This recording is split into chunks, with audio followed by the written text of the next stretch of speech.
Mutual ഫണ്ടുകൾ എന്ന് പറഞ്ഞിട്ടുണ്ടെങ്കിൽ 50-60 സ്റ്റോക്കുകളൊക്കെ ഉള്ള ഒരു ബാസ്ക്കറ്റ് ആണ്. അതായത് നമ്മൾ ഇടുന്ന പൈസ ഈ 50-60 സ്റ്റോക്കുകളിലേക്കാണ് വിഭജിച്ചു പോകുന്നത്.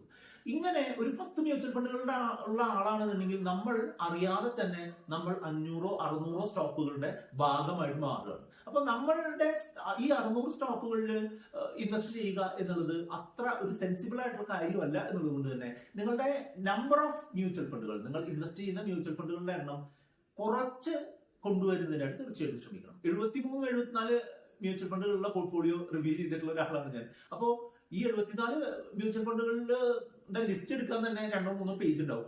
അതിൽ നിന്ന് ഓരോന്നിനും വളരെ തുച്ഛ എമൗണ്ട് ഒക്കെ ഉണ്ടാവുള്ളൂ. അത് നമുക്ക് ഭാവിയിൽ അത് മെയിൻറ്റെയിൻ ചെയ്യാൻ ബുദ്ധിമുട്ടാണ്. അതിന്റെ ഓവർ ഡൈവേഴ്സിഫിക്കേഷൻ കാരണം അതിന്റെ റിട്ടേൺ എപ്പോഴും ഒരു ആവറേജ് നിലവാരത്തിൽ നിൽക്കാറുണ്ട്. അപ്പൊ അതൊക്കെ കാരണം മ്യൂച്വൽ ഫണ്ടുകൾ ഇൻവെസ്റ്റ് ചെയ്യുന്ന ആളുകൾ 4-5 മ്യൂച്വൽ ഫണ്ടുകൾ മാത്രം ഒരു തവണയായിട്ട് നിക്ഷേപിക്കുക എന്നുള്ളത് എപ്പോഴും ശ്രദ്ധിക്കണം.